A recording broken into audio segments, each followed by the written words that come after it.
please take it away. Thank you very much, Erin, and hello, everybody. Thank you very much for attending this webinar. I'll start straight away. If not moving, though. Ah, here we are. So there is a clear historical question behind the development of material evidence in Incunabula. And that is, how did European society, transitioning from the Middle Ages to the early modern period, react to technological change? So basically, how did an invention turn into a revolution? To answer this question, I developed 5 years ago a large research project called the 15th Century Book Trade, which was funded by the European Research Council. And the reason was that we needed to start from the books themselves. The books themselves have in themselves the answer to what we are looking for. So we needed to start again from the bottom and deal with the many Incunabula that still survive today. The project focused on major areas of investigation: the distribution and use of the books, the transmission of their texts, their prices and sales, so the economic dimension of early printing, the circulation and the reuse of illustration, and the development of visualization techniques to track the movement of books and text over time and space. As you know, but just in case, Incunabula are the printed books printed up to 1500. Around 28,000 editions survive today in around 500,000 copies. They are scattered mostly in Europe and the United States in around 4,000 public libraries. Where they are, you can see also in the map, the largest concentration, as I said, is Europe and the United States. That is why it's so important that MEI is understood and shared in the United States. I became interested in Incunabula when I joined the cataloguing project at the Bodleian Library 25 years ago. The Bodleian Library has a very large collection of Incunabula, 7,500, and the way we approached the cataloging was rather innovative. We basically treated the content of Incunabula like their predecessors, medieval manuscripts, so with dug into great detail on the content. And then we described the life of every individual book from the time it was printed until it got into the Bodleian Library itself. What became clear dealing with those thousands of books is that these books moved around enormously, and they are themselves the source of information about their early international trade. In this case, for example, we have an edition of Aristotle printed in Venice, which then we can tell moved to Salzburg by, really after 10 years, or not even, and we know because the coat of arms of the Wenceslas Brack, and then we know they moved to Germany in Weissenau because of the inscriptions, and then eventually instead came to the United Kingdom in the 18th century, and from there on we moved into a different level of evidence, not in the book itself, but kind of documentary and bibliographical. So the kind of evidence we use in MEI, as we did for the Bodleian project, is, and as everybody does, dealing with Incunabula is all sorts. It's from decoration, binding, marginal annotations, historical catalogs, and you know, and so on. The challenge, if you know, wanted to approach all Incunabula that survive still today, were several. First is that we needed, though, a new way to convert the physical evidence that we find in the book into historical evidence. So a new methodology in data gathering that then allow fundamentally a different sort and more focused investigation of this data. The second challenge is the fact that there is a large quantity of evidence. We have said 500,000 of surviving books. So we did need a new digital tool which could keep together all this data. And third, the fact that the records, you know, the books themselves are widely disseminated and thousands of libraries. So it was essential to create a network of collaborative network so that we could all do our part and increase the final results. As you know, the world of Incunabula studies is very digitally integrated as a discipline. If you look at this simple graph, you know, you have Incunabula at the center.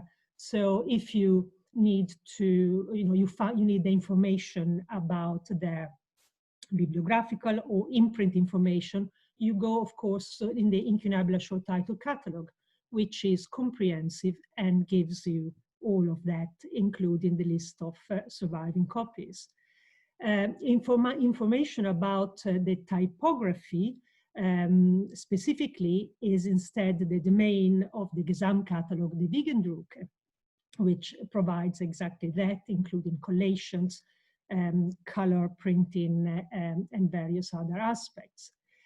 If you want to know the content of, you know, the textual content of the editions, there is TEXT-inc, the databases that we created in the 15th century book trade, and basically contains the corpus of text printed in the 15th century, very much exampled on what we did at the Bodleian, and then expanded to all surviving editions. This is not complete, is a work in progress. Around 8,000 plus editions are listed in great detail, but there is 20,000 more to go. Finally, instead, if you want to work on copy history, we've got material evidence in Incunabula, where we track the history of each book.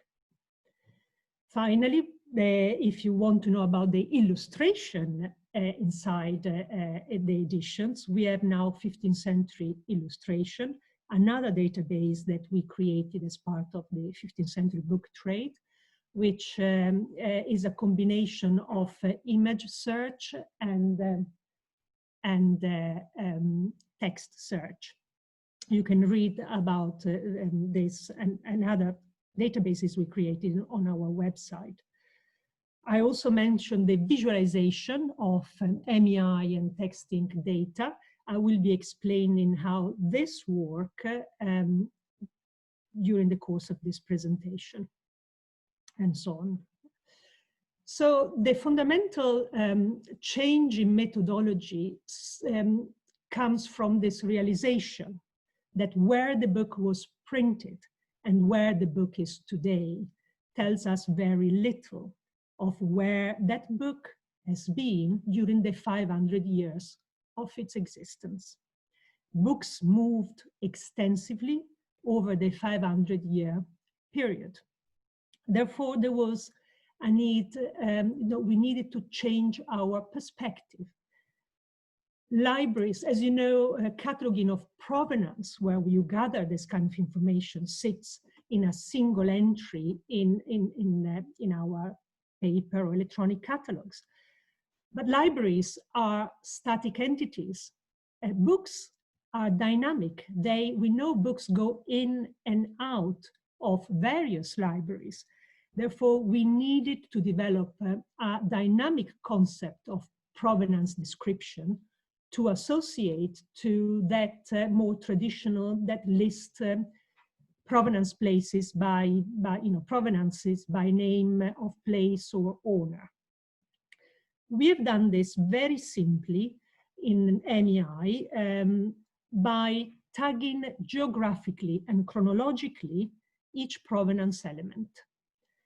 I've got two very simple examples here, but that you will see in a fuller example in a moment.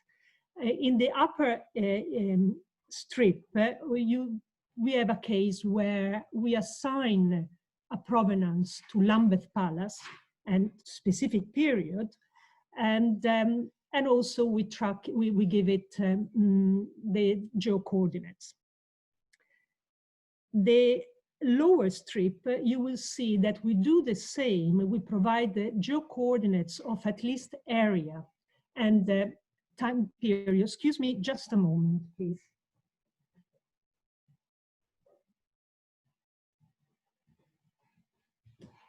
So we give the same coordinates of area and time period to an anonymous provenance. The fact that there are manuscript annotations that are on paleographical ground can be assigned to England. So not France, not Italy, not Germany, but England and that period. It was very important to be able to assign time and period to this kind of anonymous elements, because they help us enormously in tracking the history of each book and its mobility. I will give you now immediately an example. This is a Macrobius printed in Venice by Nicholas Jensen in '72, and is the copy today in the University of Iowa. Overall, 74 copies survive of this Incunabula, of this edition. 10 copies have already been described in MEI, and I will now focus more on the Iowa copy. The first element, the first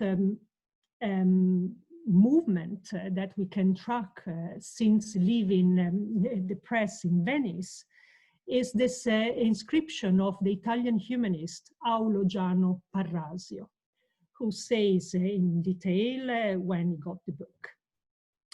So in MEI, the first, we call the blocks of provenance every time we can detect a movement of the book. The first block of provenance, therefore, is for Naples in Italy, the period around about 1520.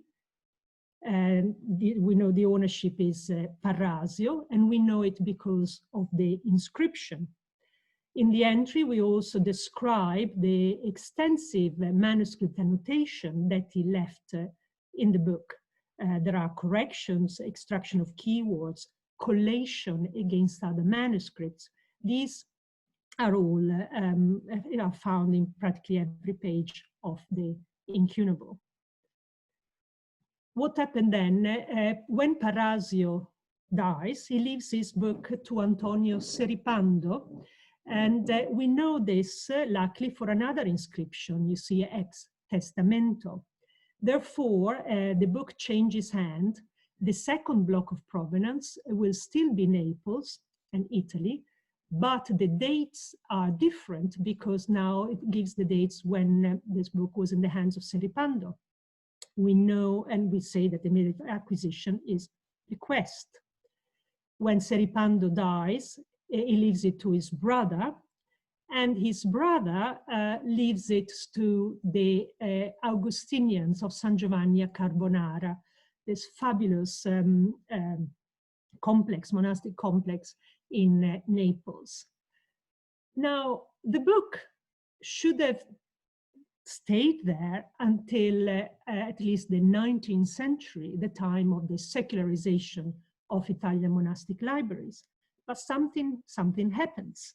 And again, it is an inscription at the bottom you will see that tells us that an anonymous owner called Antonio purchased the book by the bookseller, the Neapolitan bookseller, and the name is Vincenzo Capano, in 1687.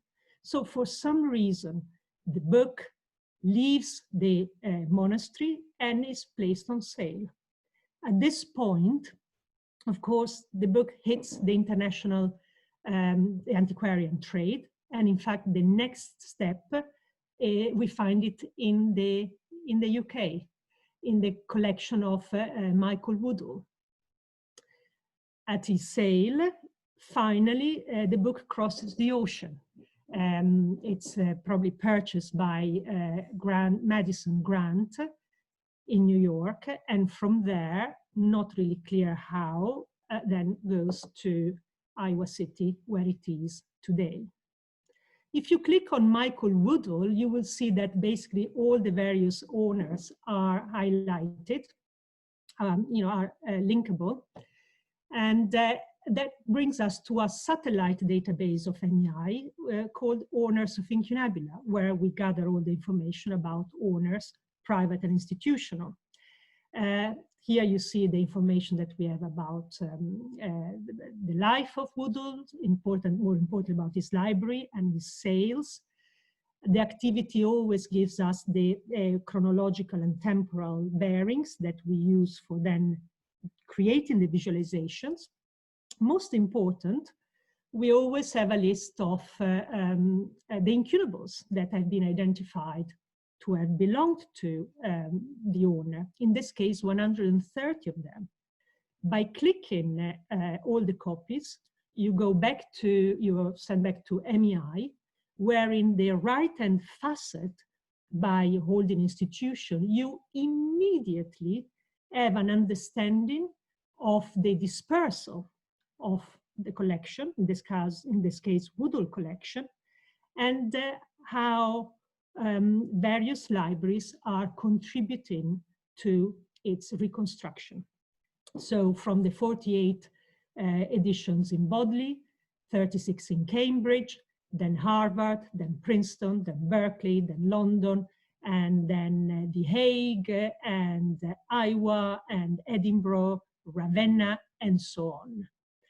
This, I think, gives you an immediate understanding of the way this database has been designed allows us to reconstruct the collections of which we all have a bit in our own libraries. The visualization, as you can see, we don't have a map. We have decided to use a Cartesian diagrams, where on the vertical axis you have places, and the horizontal axis you have date from 1470 to today. And basically the detailed way in which we tag every movement of the book allows us to design its precise movements. So in this case, you see there is a triangle next to Venice. It's a place of printing. The circles are the movement of the various provenances, Naples until almost 1700. At the point, the book moves to the United Kingdom, where it stays for a while, until then is New York and then Iowa City. By clicking on nodes, you get a connection with a short version of MEI on the right-hand side, so you can see exactly what those nodes correspond to. And this is a case where multiple copies in MEI are visualized together, even without understanding, because it takes a little while to get used to this form of visualization, but you understand how each copy had its own different journey.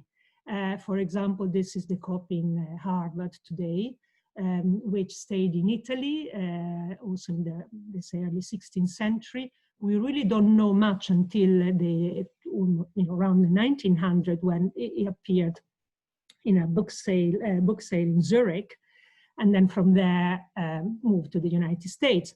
But the second copy in Harvard is a completely different journey. This one, again, was in Italy for a while, and then only moved in the 19th-20th century between France and the United States, where it is today. This is another example of the movement of another incunable today in the Bodleian Library. You will be able to explore it at length maybe later on YouTube. I just want to show, point out again the extensive movement of these books, which is really the normality. You know, this was printed in Venice, then went to Milan immediately the following year, and there it was purchased by a French person who took it to Dole, and then from Dole to Chalon-sur-Saone, then Dijon, then Paris, then Amsterdam, and then finally Oxford. And this is its visualization.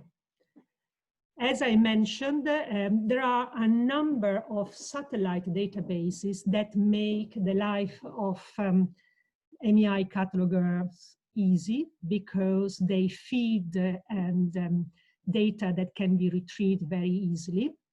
And so it's holding institutions, which of course we also share with the Incunabula short title catalog. It is the geo-referencing for all places.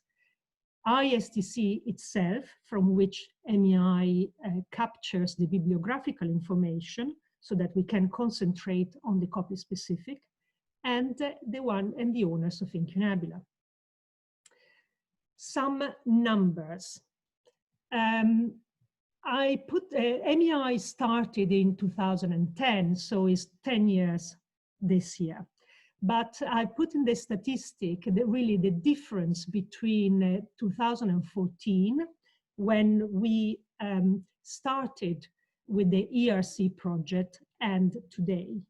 ERC project meant that there were 4 postdoctoral highly trained people working on some important collections, and also gathering evidence around Europe and partly the US, and really generating with presentations, with seminars, summer schools, etc., a lot of interest. So if in 2014, 3,600 editions were represented in MEI, now it's almost 15,000. So we just passed half of all editions surviving today.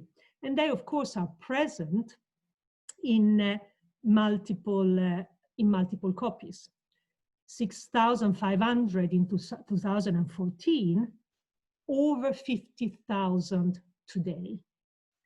Owners identified, 7,000 then, 20,000 today. Contributing libraries in 2014 were 36. Today, it's over 450, and the number is constantly growing. I think we have now almost 20 different countries represented in MEI. MEI editors, and editors are always a combination, other librarians and scholars. From 40, we are now 2006, and that also continuously growing. Let me show you again how we reconstruct dispersed collections in MEI, as this has got a bearing in understanding each of our collections and putting them in a much wider context. The example I often give, because I've been researching this topic, is the Benedictine of San Giorgio Maggiore in Venice. A paper will come out at the end of the year on the reconstruction of this library that I've been working on with Dorita Rines and Lavinia Prostocimi, a colleague from Venice and Padua. So while I was cataloging in the Bodleian Library, I came across one book, with the inscription, you know, this belongs to the Benedictine of San Giorgio Maggiore. And it was this nice Bible. And the question, of course, is always the same. Okay, we've got one here. Where are, excuse my typos, by the way, where are the others? Sources to identify these books, wherever they are there. There are inscriptions which were left in the books at different time in the history of the institution, from the 15th century to the later period. You can see these three strips. The illumination itself has been leading scholars like Lillian Armstrong to identify this lovely copy as belonging to San Giorgio, and now we had actually documentary evidence which totally backed it. And then on the right-hand side, you will see of fundamental importance is the secularization documents for when they shut down the monasteries and took the books away and made important lists. So if you simply type Venezia, San Giorgio Maggiore, or Venice, San Giorgio in the Owners of Incunabula, you will get the entry and again, all the copies which belong to this institution. And we have identified now 171. Just to contextualize, that there was nothing known about the Incunabula of this important institution. Only the manuscripts had just been partially kind of studied and reconstructed. Nothing at all about the Incunable. Now 171 have been identified. Again, by looking at the facets, you will see that they are up, you know, in various places. If some of these places are expected, because secularized books from Venetian institutions were supposed to be moved to Padua. 35 are in Padua today, but 17 are in Paris. These are the books that Napoleon selectively took away for the library, and they were not sent back. Others, which were sent back, are today in the National Library in Venice. But many others, we would never have realized, you know, where to look for. If you see from Rome to Manchester, to Mantua, to Vienna, to Berlin, to Harvard, The Hague, Jerusalem, Locarno, this is a tiny library in Switzerland, a tiny religious library, but they do have an incunable of San Giorgio Maggiore. We would never have found it, looking for it there, but they catalogued in May, so the book came to us. At the top of this list, you see historical copies. These are copies that we know existed at a certain point, at a certain time, thanks to documentation. And we hope we added it there, and we hope as the cataloging go on, to be able to match what is an historical copy to a physical one. And we have been able already to do this for some cases. Visualization again, difficult at first, but what this page offers to you is the formation and the dispersal of a library. There is a video. I won't stay here to explain in detail. We don't have much time, but there is a video that you can access through our website, which explains in detail how this visualization works. And so I better move on from this. But you will be able to find out more online. And these are the movement of the various copies. So, of course, this kind of visualization can answer all sorts of other historical questions to do with the text, with the author, with the edition, with subjects, basically with all the systematic data that we put into our databases and the way we make them retrievable. There is no surprise when you have good quality data, you can then get good quality results. Reference to subject, here is the link of the video, but just go to 15th century book trade website and visualization. With my team, we have assigned subjects and keywords and period to every edition surviving today. And that information is already in MEI. And that means that you can search MEI for a subject or a keywords like female or the period, patristic, classical, medieval, humanist, and so on. All of this information you will find again how to search MEI with all the keywords and all the subjects on our website. This is the team at work. I took them on holiday with me just to make sure we could work together during the day. And here we're doing subject allocation to the editions. Which has been very time consuming. We worked extensively on digital material, but the results have been fantastic. And we use them also for dissemination, as I will show you shortly. This is how the subject keywords period work, but let me move on. MEI in the United States, you can read about the work that has been done in the basically last almost 10 years in the wonderful article that John Lancaster has contributed to the Printing Revolution and Society conference in Venice, and now proceedings, which are freely available on the web. Where we are now, if you consider that 500,000 incunabula survive in the world, and that more or less, probably more than less than 50,000 incunabula are in the United States, around 2,500 editions have been already described in MEI. So 5% of the work is done.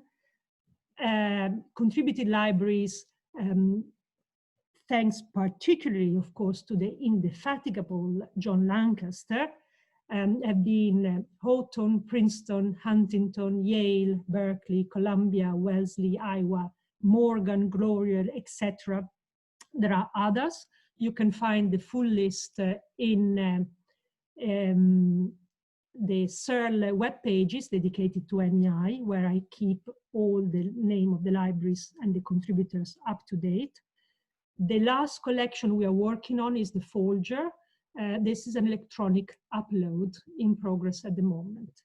We upload records that have provenance information, but then they need to be enhanced manually because the geographical tagging and the different blocks of provenance, they don't come automatically, as you can imagine. Editing guidelines are, which explain all our fields, also with images of all sorts of incunables you will find on our website. And anything you want to discuss, write to me directly, and it will be a pleasure to discuss further.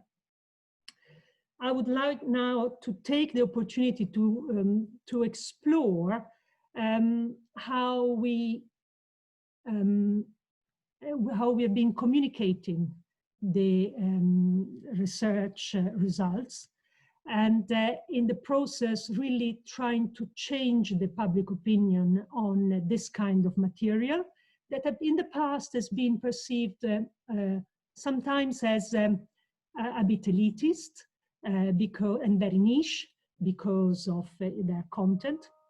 And instead we needed to communicate how fundamental the early printing specimens are for understanding our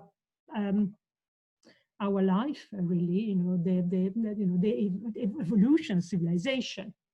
So To be able to share our results in the fastest possible way, we decided to organize a large exhibition for the general public, and we did that in Venice, the CORRER Museum in St. Mark's Square, and that took place in 2018 and early 2019.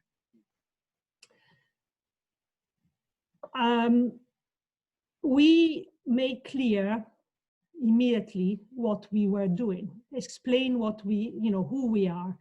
We, explained that we were a research project which wanted to share our results to the general public, and explain, of course, why it is important to do so. And we had panels throughout our rooms that very concisely and very clearly explain why certain things are important. We made very effective use of digital resources, technology, and graphic design. For example, the very first room of our exhibition was a room that had to signify the world, or basically Europe, before printing. A Europe that was full of manuscripts written by hand, which really created a demand factor. So we had this room, which was full immersion with projection, constant projection of manuscripts of the second half of the 15th century. And these manuscripts were not just the precious one, were ordinary manuscripts, because they made the demand factor, more of the same. This is instead the maps based on ISTC data for all the printing places. That basically shows that the enormous spread in less than around 40 years all over Europe, to really show how it was a business, first of all, and quite an unregulated one. These are other images where we compare manuscript production and printed books production. This is work in progress of a scholar called Marco Palma. I won't go into detail of the content, but just want to show you the visual that we created, how to explain that Venice becomes the leading place in Europe. Here we explain how printers in Venice came from all over Europe to try their luck, very similar to what's happening, what happened today with Silicon Valley. Of course, so this is all research data, but just visualized in a very accessible manner. And I will continue here. So the fact that we were presenting the latest data, but very clearly, was always made clear. Our research on periodization has shown that while we always assume that the early printing period continued the life of medieval text, you can see here now contemporary text, and that means stuff written in the second half of the 15th century. It's almost as much as medieval. And that really opens a new dimension for us to understand that printing was pervasive and responded for demands of contemporary life. It was not just an exercise for the, for scholarly purposes, as it was probably in the past more understood. Subjects we showed here, I won't go in detail. All of these, most of these images taken from our videos, you can find in the catalog of the exhibition that is, still available around, also called Printing Revolution. Survival, explaining that. Very important we had to debunk certain misunderstandings surrounding the early printing, like the fact that many people, especially in the Anglo world, thought that Luther was the first one who democratized knowledge by printing the Bible in German. So here in the exhibition, we showed all editions of the Bible printed in vernacular languages, way before Luther. And sorry, these are other things, sorry, languages, in German, in Italian, but of course in Czech, in Catalan, in Hebrew, in Dutch. And so, you know, the concept is saying, you know, it's a real research, but shared in a easy way to communicate. We made extensive use of videos. These are some of the one we prepared, and also of digital editions that came from, you know, 147 different books from 35 different libraries.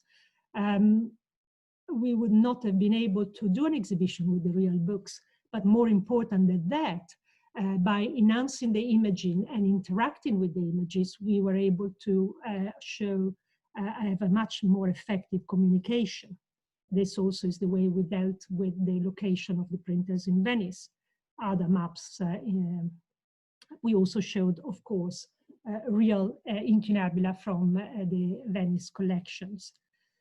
When I explain complex data, explained simply and clearly, one of the most challenging one was to convey the economic value of books. And we did that by comparing the cost of books with the cost of living. Just an example, we were showing how, and based on research that is ongoing, that I'm doing on the account book of a Venetian bookseller with all the prices that I'm doing with Professor Neil Harris, we showed how the absolutely most sold and printed book were not the Bible, as everybody thought, but books for learning how to read, little psalters for kids, and they cost from 1 to 4 soldi. And we showed what else you could buy with that amount of money in Venice, so from a pound of cherry to a chicken. We showed many other examples of the same, and I think the message passed through that for certain kind of books that were the most wanted for a society that was expanding in its literacy ability, these books were actually affordable. And that was a new concept that we had to explain. Connecting with today, we of course showed not only a glorification of the early printing, but also the misuse that immediately was done, particularly with publication to do with anti-Semitic themes. And we explain in detail how fake news spread in a terrible 1475 case in Trent. We used this large square thing when we wanted to do the comparison. We wanted the viewer to do the comparison with today, just not to leave it to inspiration, but just put it bluntly there. Some images about the experience of working with a museum. The CORRER, of course, is specialized in 18th century collections, Canova statues and the like.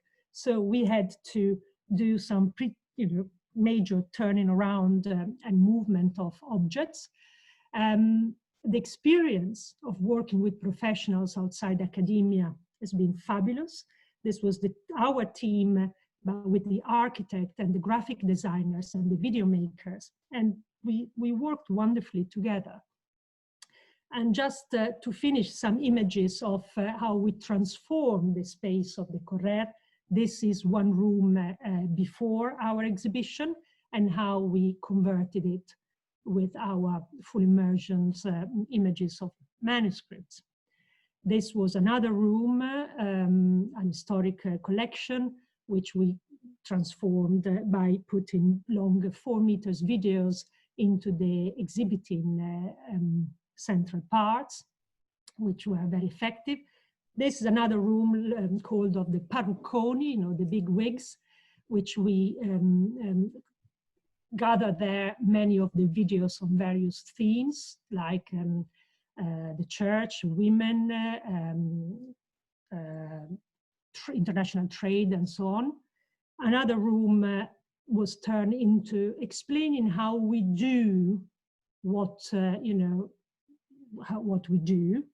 And the big list of names on the right-hand side is the list of the contributing libraries and the contributing people to our project. It was a big thank you for the efforts of collaborations of many people and institutions. We explain very clearly how decoration, binding, but mostly marginal annotations are absolutely fundamental for our historical understanding of these books as historical sources. And this finally the last room converted like that. The historical conclusion I gave with the words of Mark Bloch. Of course, we can't understand the present if we don't know the past, but also trying to dig at the past without an understanding of the present is fruitless. And to this, you know, historians understand the living of the past as the living of today. And my conclusion that seems obvious, but is not at all, is that while the scholars of 50 years ago saw the printing revolution as something for scholarship and science, and we now understand that impacted all sorts of levels of society, very much like what's happening with our ongoing digital revolution today. So various results in terms of the importance of book for educations, affordability of the books, the church who favored the spread of the technology very much, and the similarities with today. The way we communicated was picked up very quickly by the media. So we had big coverage on our project and on the exhibition, from the Financial Times to the Wall Street Journal and to the Frankfurt Allgemeine. And the exhibition was visited by almost 200,000 people. Not only they visited, they left us the most extraordinary messages, from kids to teenagers to grown-ups from all over the world. We had asked one question at the end of the exhibition: should we continue? We have done 10% of the work. And it was an overwhelming yes. And these are some just of the messages they left us. So intangible results of having high-level research combined with and explaining why we desperately need high-quality cataloging is that we explain what it meant, the printing revolution for Europe. But we, at the same time, we support the history of the book and paleography, disciplines that sometimes you know, have been questioned in their value, and we had, you know, we had to spell it out why they are so important. We support libraries with rare book material, you know, helping explain and communicate the value of these collections and why we need to explore their content. Also training a generation of scholars and librarians who can both be at ease with primary sources, but also with digital tools, but give a model of digital humanities which is focused on systematic data gathering, not random data, and with very clear historical objectives always in sight. This is another project CERL has been involved with the National Library in Rome, funded by the Polonsky project, where again we digitized the 260 incunables, but we also cataloged them in MEI, in TEXT-inc, in 15th century illustration, and then produced, with the knowledge we acquired, rather, you know, striking and effective videos to explain important concepts. In this video is the passage, the transition from manuscript to print. I hope you'll have a chance to explore that. And I finish by saying that there is a lot of work still to be done. I hope I made it clear that we can only do it and, you know, get there by all working together. So I hope this is exactly what we continue to be doing. And if I can give it a spin to it, all the better. And thank you.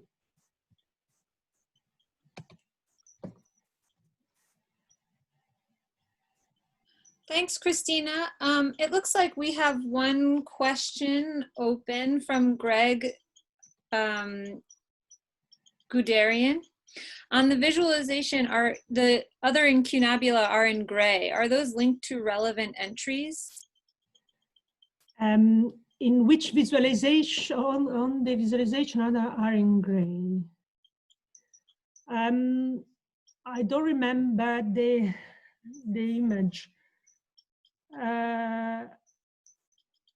In the visualization suite or in the map? Can we ask? Greg, if you're still there, you can, I believe, either type a second question or clarify in the map. He said the first one. Maybe in our visualization.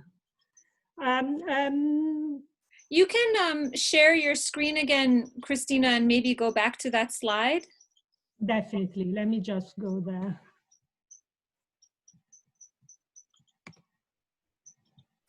And I see that someone has raised their hand. If you have a question, please put it into the Q&A box at the bottom of the screen.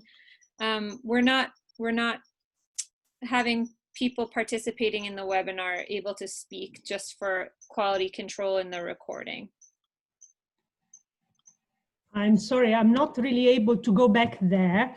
It could have been just a device for, differentiating what we have from what we haven't done. I'll look into that and maybe I will reply properly. Sorry.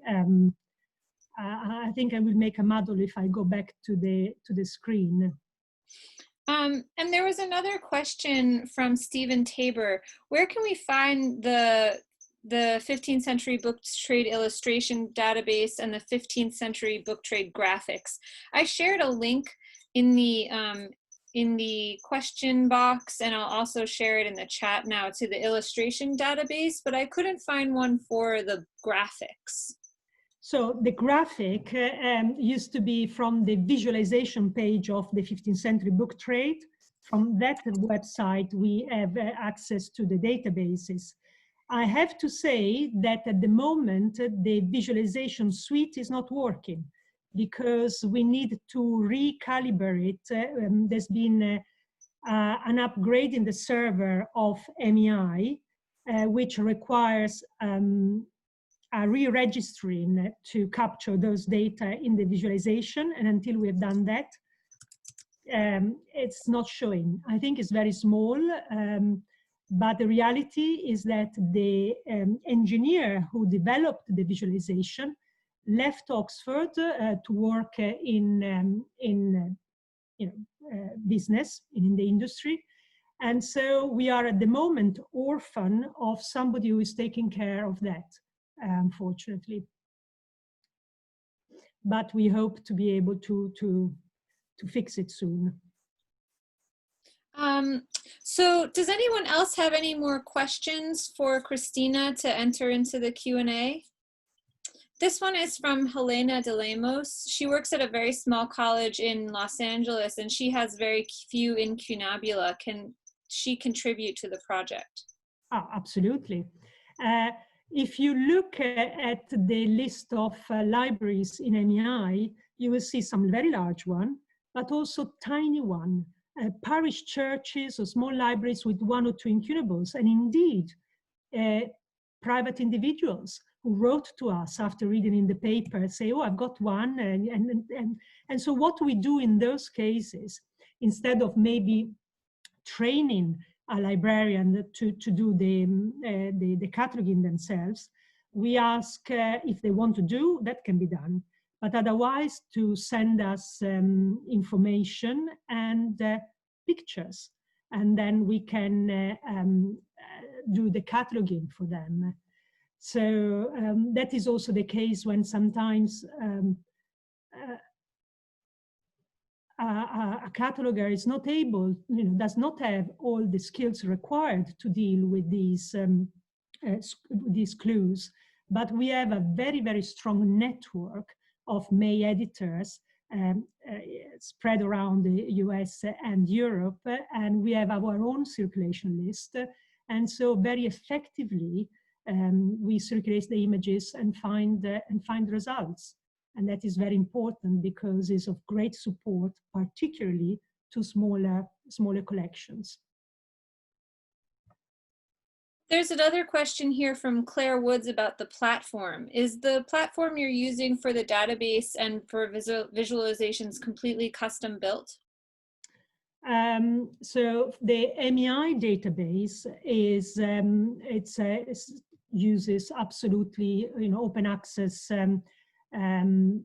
software, and the data model has been devised by data conversion group, the IT of CERL, but then that has been so successful that now we have rolled it out to a number of other databases we host or maintain, like ISTC itself, the CERL Thesaurus, other research. We have cloned, for example, MEI for research projects that had to deal with the 16th century.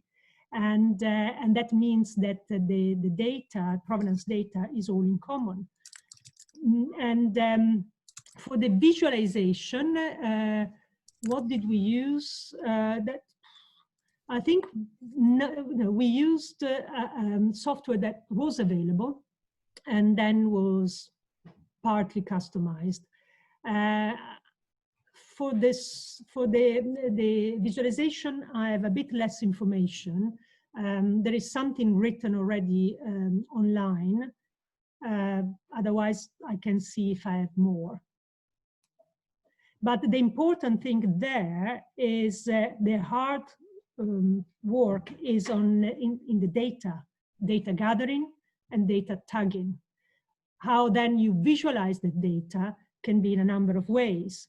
And in fact, we would like to experiment visualizing that, for example, in the atlas of early printing. So visualizing them also on geographical maps that they are less precise in the space-time connection, but they are more effective if you need to present them for educational purposes, presentations, or exhibitions and the public.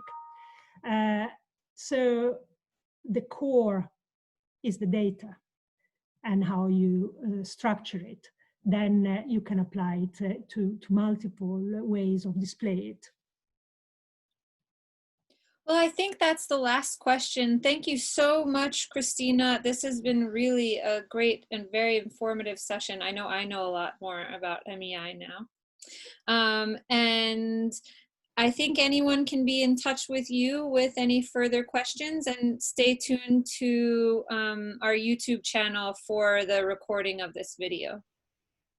It's been a pleasure, and please do get in touch. Every single incunable does matter, really. Well, thank you so much. Enjoy the rest of your day, everyone, and we'll see you again soon. Bye-bye. Bye.